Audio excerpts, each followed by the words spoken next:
Welcome to Facts TV News, where everything is true.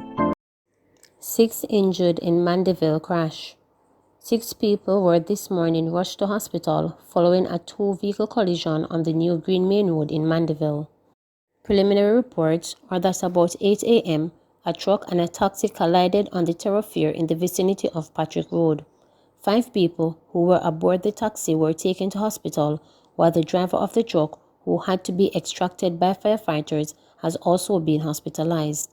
The crash resulted in a pileup of traffic on the major thoroughfare. Shooting on Halfway Tree Road.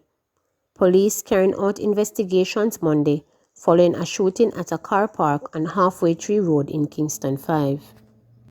2 motorcyclists killed in St. Elizabeth crash. Police are reporting that 2 motorcyclists were killed following a collision on the Oxford Main Road in Brompton, St. Elizabeth last evening. They have been identified as 22-year-old Jason Taylor, a laborer of Brompton District, and 33-year-old Jason Summon, a laborer of Oxford District. Police reports are that both men were traveling in opposite directions on their motorcycles about 6:30 p.m. when the crash happened. Further reports are that Summon was headed towards Black River while Taylor overtook a motor vehicle before colliding into Summon's motorcycle. The motorcyclist caught fire on impact. The police said no registration plates were affixed to the motorcycles. The injured men were rushed to the Black River Hospital, where they were pronounced dead. The Black River police are investigating the incident. Prayers for hospitalized Reneto Adams.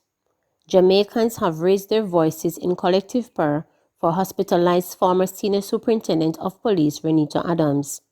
Adams was admitted to hospital yesterday after sustaining an injury at home. Adams, who left the police force in late 2009, has been described as the most fearless cop, the most loved and respected among the populace, and the most feared by gunmen in his time. This was evident in the series of social media posts wishing him well after news broke that he was hospitalized yesterday.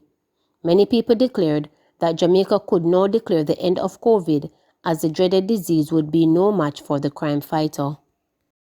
A suggestion for Dr. Tufton on who should get the 55,000 vaccines.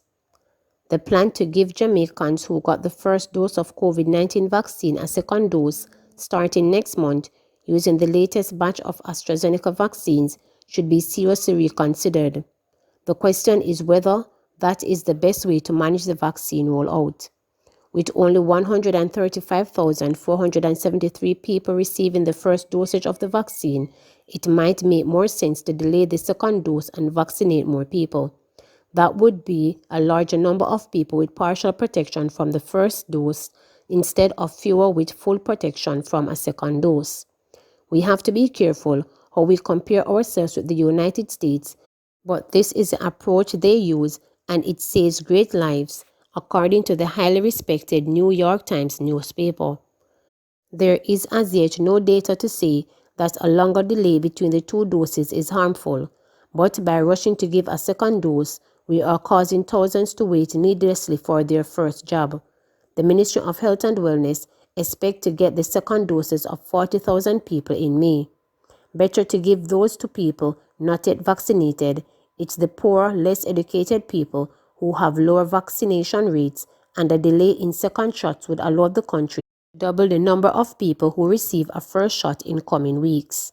Something for Dr. Christopher Tufton and his team to think about. JDF to conduct training exercise in Monique Orange Park. The Jamaica Defense Force JDF will be conducting training exercises in and around the Monique Training Camp and the Orange Park community today through to Saturday.